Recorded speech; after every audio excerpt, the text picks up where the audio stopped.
अब्दुल्ला साहब, ये जब 38% भी ये था तो उस वक्त भी हम देख रहे थे कि दो छोटे ऐसे बैंक्स हैं जो 50% की, जो रिलेटिवली छोटे, जेएस बैंक, सिल बैंक, जो कि हमारे मुल्क के उन टॉप 3 या टॉप 5 बैंक्स में नहीं शुमार होते, तो वो इस क्राइटेरिया पर उस वक्त भी पूरे उतर रहे थे। यानी छोटे बैंक्स का रुझान था प्राइवेट सेक्टर को लेंडिंग करने में, लेकिन जो बड़े बड़े बैंक्स हैं उन्होंने शायद ये ईजी वे आउट देखा हुआ था या कमाने का ये आसान तरीका था। हम अगर रीजन के भी दूसरे कंट्रीज़ से इस एडीआर का मवाजना करते हैं तो बांग्लादेश में, इंडिया में या इवन और दूसरे कंट्रीज़ में भी हम इस एडीआर रेशो को बहुत हाई लेवल पर देखते हैं, जो कि अनफॉर्चुनेटली हमारे मुल्क में जितना बड़ा बैंक है उतना ही उसका एडीआर रेशो कम है। तो ये अब आहिस्ता आहिस्ता माइंडसेट चेंज हो रहा है बैंक्स का, या ये सिर्फ बस एक लास्ट डे को अपना उन्हें 50% से ज़ायद एडीआर रखना है, उसके बाद जनवरी जब शुरू होगा, नया साल शुरू होगा, तो फिर उसी डगर पर चल पड़ेंगे?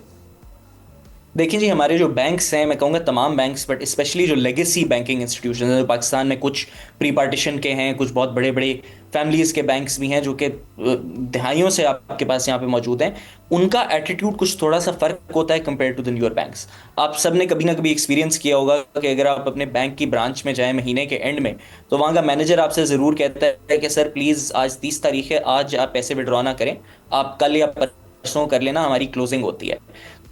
तो ये जो आप ब्रांच लेवल पे एक किस्म का एटीट्यूड देखते हैं बैंक्स की तरफ से, वो मुल्क के कुछ बड़े बैंक्स होते हैं जो लेगेसी बैंक्स हैं, उनका अमूमन ये एटीट्यूड होता है कि क्योंकि उनकी कस्टमर बेस ज़्यादा होती है, उनकी हुकूमत के साथ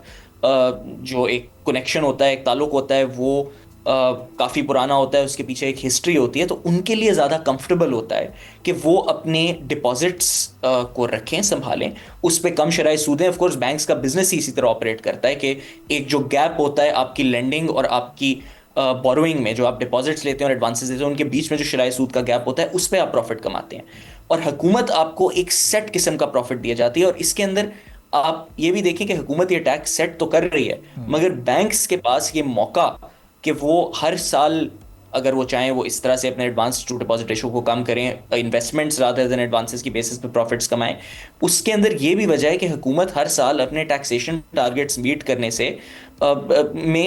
में फेल कर जाती है। हुकूमत को हर साल फाइनेंसिंग चाहिए होती है, और वो जो बड़े बड़े कंज्यूमर बैंक्स होते हैं उनके पास जाते हैं और फिर वो उनको पैसे देते हैं। ये एक कंसिस्टेंट हमारे पास साइकिल रहा है, जिसके अंदर पाकिस्तान का एक डोमेस्टिक डेट के स्पाइरल में भी आप अपने आप को पाते हैं, जिसके बारे में ज़्यादा बात नहीं की जाती, but that is a part of the larger problem that we have. सही। अच्छा अब्दुल्ला साहब, एक लास्ट क्वेश्चन कि अब चूंकि हम आईएमएफ प्रोग्राम में चले गए हैं, तो अब जो हुकूमत का इन्हिसार बैंक्स पर था कि आईएमएफ प्रोग्राम में जाने के बाद वो कम होगा और इसका फ़ायदा फिर प्राइवेट सेक्टर को होगा, चूँकि अगर बिजनेस एक्टिविटी जनरेट होनी है तो वो प्राइवेट सेक्टर नहीं करनी है। अब चूँकि इंटरेस्ट रेट भी नीचे आ रहा है, बैंक्स का एडीआर भी बढ़ रहा है, तो प्राइवेट सेक्टर अपना एक इम्पैक्ट क्रिएट करने में हमारी मुल्क की ओवरऑल इकोनॉमी में कामयाब हो जाएंगे। अभी भी हुकूमत का इन्हिसार, चाहे वो आईएमएफ प्रोग्राम में हो या नहीं हो, बैंकिंग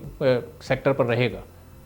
देखिए जी, इंशाल्लाह ये तमाम इस तरह के साइंस हैं जिनसे आप कुछ हद तक उम्मीद ले सकते हैं। ये हमने पिछले दिनों में देखा भी है। इनफैक्ट ये जो एडीआर की कहानी है, ये वही आप देखें 2021 में शुरू हुई, जब शराइ सूद बढ़ना शुरू हो रही थी पाकिस्तान की, आपके जो फॉरेन एक्सचेंज रिजर्व्स थे वो डिप्लीट हो रहे थे, और आपको शक था कि आप शायद डिफॉल्ट के करीब भी जा रहे हो, तो बिजनेसेस का कॉन्फिडेंस बहुत लो था। अब इसमें ये देखें कि बैंक्स, हुकूमत को तो पैसे चाहिए थे, वो उनको लेंड ज़रूर कर रहे थे, लेकिन प्राइवेट सेक्टर भी इतनी हाई इंटरेस्ट रेट के दौरान, जब शराइ सूद इतना ज़्यादा हो, बोरोइंग करने की एपेटाइट डिक्रीज कर जाती है। अब हमने कंसिस्टेंटली देखा है कि पिछली कुछ मॉनेटरी पॉलिसी कमेटी की मीटिंग्स के अंदर शराइ सूद कम की गई है, और उसकी वजह से बिजनेसेस बोरो भी ज़्यादा करना चाह रहे हैं। पाकिस्तान की इस वक्त एक बड़ी यंग पॉपुलेशन है, एक ऐसे मरहले पे आप बैठे हुए हैं जहाँ पे इकोनॉमी ग्रो कर सकती है, प्राइवेट बिजनेसेस ग्रो कर सकते हैं। तो with the IMF programme and with the